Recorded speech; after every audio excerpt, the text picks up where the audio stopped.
آؤ ایک اور مسئلے کی وضاحت کرتا چلوں۔ آج بڑے دھڑلے سے کہہ دیا جاتا ہے کہ اعلیٰ حضرت رضی اللہ تعالیٰ عنہ نے سرکار خواجہ معین الدین چشتی اجمیری رضی اللہ تعالیٰ عنہ کی شان میں نہ کچھ لکھا ہے اور نہ کچھ کیا ہے۔ میں ان سے عرض کرنا چاہوں گا کہ اعلیٰ حضرت رضی اللہ تعالیٰ عنہ کے بارے میں ایسی بات وہی بول سکتا ہے جس نے اعلیٰ حضرت کو پڑھا نہیں ہے۔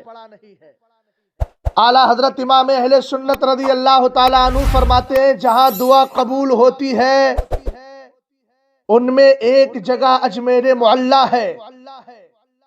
اعلیٰ حضرت رضی اللہ تعالیٰ عنہ نے فتاوی رضویہ میں یہ لکھ کر ہمیں ذہن دے دیا کہ اگر تمہاری دعا قبول نہ ہوتی ہو تو اجمیر معلیٰ چلے جانا، بارگاہ خواجہ میں اللہ تعالیٰ کرم فرمائے گا اور ان کے وسیلے سے تمہاری دعا قبول ہو جائے گی۔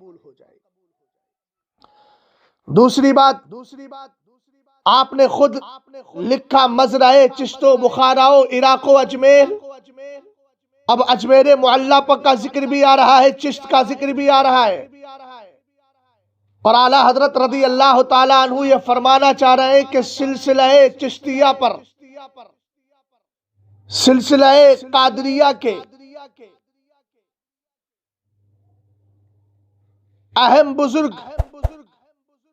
جن کو جناب سیدنا غوث اعظم رضی اللہ تعالیٰ عنہ کہا جاتا ہے، ان کا خاص فیضان ہے، اور یہ سلسلہ چشتیہ حضرت مولا کائنات رضی اللہ تعالیٰ عنہ سے چلا۔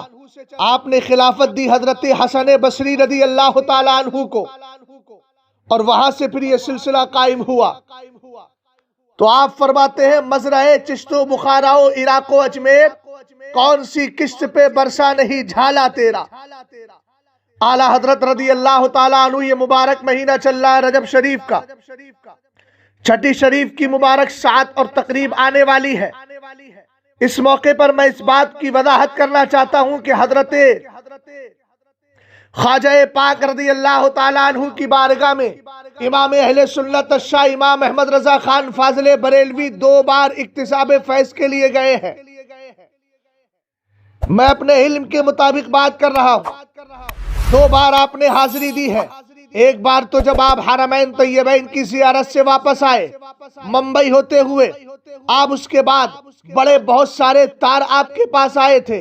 کوئی کہتا تھا سرکار ہمارے یہاں آ جائے، کوئی کہتا تھا میرے گھر چلے آئے، مگر مدینہ شریف سے حاضری دینے کے بعد، مکہ شریف میں حاضری دینے کے بعد، سرکار دو عالم صلی اللہ علیہ وسلم کے روضہ پاک پر حاضری دے کر امام اہل سنت نے یہ ارادہ کر لیا کہ نانا جان کی بارگاہ میں، یعنی حضرت خواجہ معین الدین چشتی اجمیری جو حسینی اور حسنی سید ہے، یعنی ان کے نانا سرکار دو عالم کی بارگاہ میں حاضری دینے کے بعد جب انڈیا جاؤں گا تو نواسی کی بارگاہ میں حاضری دوں گا۔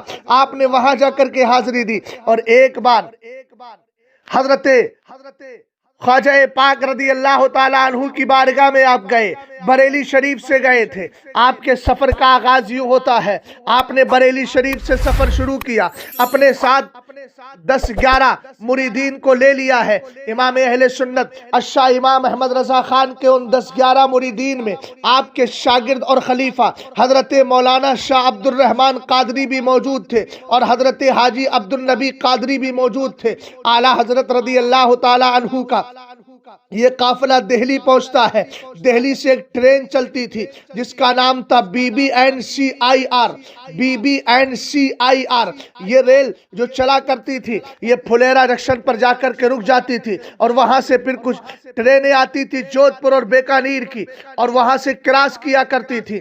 اعلیٰ حضرت رضی اللہ تعالیٰ عنہ کا قافلہ جیسے ہی پھلیرا جنکشن پر پہنچتا ہے، نماز مغرب کا وقت ہو گیا ہے، میرے امام کے ذہن و دماغ پر شریعت کی پاسداری غالب آتی ہے، اللہ کے فریضے کی ادائیگی کا وقت آتا ہے۔ اعلیٰ حضرت رضی اللہ تعالیٰ عنہ مریدین سے کہتے ہیں چادریں بچھا دی جائیں، کپڑے بچھا دیے جائیں، اور نماز ادا کر لی جائے۔ جس کا وضو تھا وہ وضو کے ساتھ شریک ہوا، اور جس کا وضو نہیں تھا اعلیٰ حضرت نے وقت دیا کہ وضو کر کے آؤ۔ میرے امام کی عادت تھی، ہمیشہ باوضو رہا کرتے تھے۔ اعلیٰ حضرت رضی اللہ تعالیٰ عنہ کے مریدین جب نماز کی تیاری کے لیے پوری طریقے سے آگے آئے، تب اعلیٰ حضرت مصلی امامت پر بڑھے اور میرے امام نے یہ بھی فرمایا نماز اطمینان کے ساتھ ادا کرو، قسم خدا کی اس وقت تک ٹرین نہیں چلے گی جب تک کہ اللہ کے ان بندوں کی نماز مکمل نہیں ہو جائے گی۔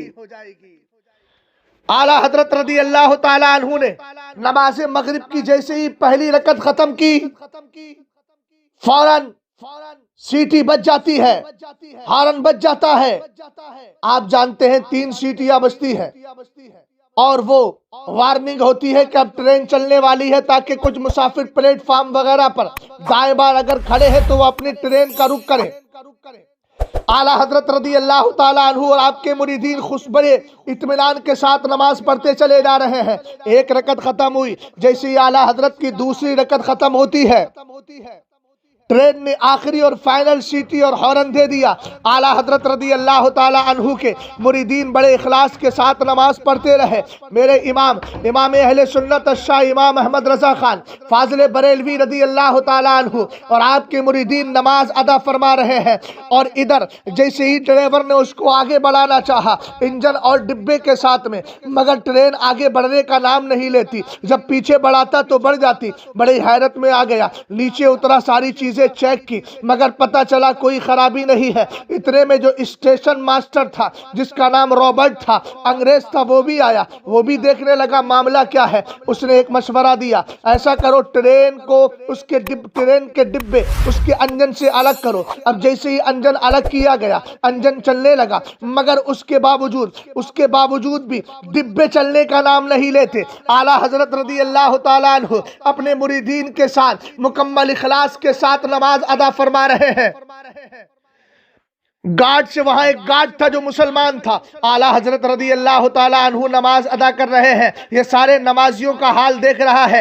اس نے اسٹیشن ماسٹر نے اس گارڈ سے پوچھا آخر کیا معاملہ ہے، جو نمازیوں کے قریب کھڑا تھا۔ اس نے رابرٹ کو بلایا اور اسٹیشن ماسٹر رابرٹ آیا، آنے کے بعد کہا یہاں کوئی ٹیکنیکل خرابی نہیں ہے، آپ کے اس انجن میں کوئی پرابلم نہیں ہے، اصل وجہ یہ ہے کہ یہ جو لوگ نماز پڑھ رہے ہیں جب تک ان کی نماز مکمل نہیں ہوگی آج ٹرین چلنے کا نام نہیں لے گی۔ اس نے کہا بات صحیح کہتے ہو۔ اعلیٰ حضرت رضی اللہ تعالیٰ عنہ نے اپنی نماز کو مکمل کیا، سلام پھیرا، درود پاک پڑھا، دعا کرنے لگے۔ یہ رابرٹ جو تھا انگریزی زبان تو اس کی مادری زبان تھی، مگر فارسی اور اردو کا بھی ماہر تھا۔ اعلیٰ حضرت رضی اللہ تعالیٰ عنہ کے قریب آتا ہے اور آنے کے بعد کہتا ہے جلدی کیجئے، آپ کی نماز کی وجہ سے ہی یہ ٹرین رکی ہوئی ہے۔ اعلیٰ حضرت نے فرمایا جب تک ہم نماز نہیں پڑھ لیتے تب تک یہ ٹرین چلنے کا نام نہیں لے گی، یہ ٹرین نہیں جائے گی۔ اعلیٰ حضرت کی نماز مکمل ہو جاتی ہے،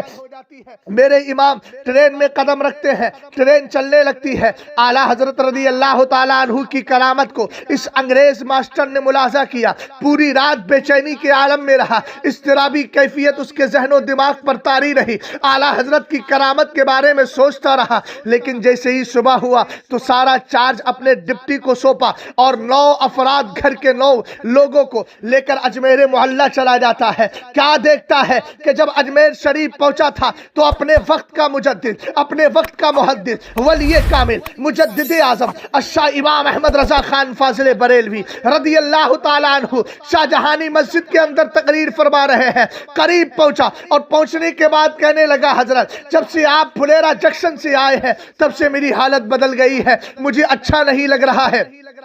اعلیٰ حضرت رضی اللہ تعالیٰ عنہ نے تقریر مکمل کرنے کے بعد ہزاروں کے مجمع میں اس کو کلمہ پڑھایا اور مسلمان بنا دیا، اور مسلمان بنانے کے بعد میں اعلیٰ حضرت رضی اللہ تعالیٰ عنہ نے اس کا اسلامی نام حضرت غوث اعظم رضی اللہ تعالیٰ عنہ کے مبارک ذاتی نام کے لحاظ سے عبد القادر نام رکھا، اور زمانے والوں کو بتا دیا کہ اگر تم شریعت کی پاسداری کرو گے کائنات کتنی بھی مخالف ہو اللہ تعالیٰ اس بات پر قادر ہے، تم دل سے آؤ تو صحیح، اللہ تعالیٰ تمہاری شریعت کی پاسداری کی برکت سے دنیا کا رخ موڑ دے گا، ہواؤں کا رخ موڑ دے گا۔ بس ضرورت اس بات کی ہے کہ دل سے اللہ کی طرف مائل ہو جاؤ، ساری کائنات تمہاری طرف مائل ہو جائے گی، ساری کائنات تمہاری طرف مائل ہو جائے گی۔ ڈاکٹر اقبال نے اسی لیے کہا تھا کہ محمد سے وفا تو نے تو ہم تیرے ہیں، یہ جہاں چیز ہے کیا لوح و قلم تیرے۔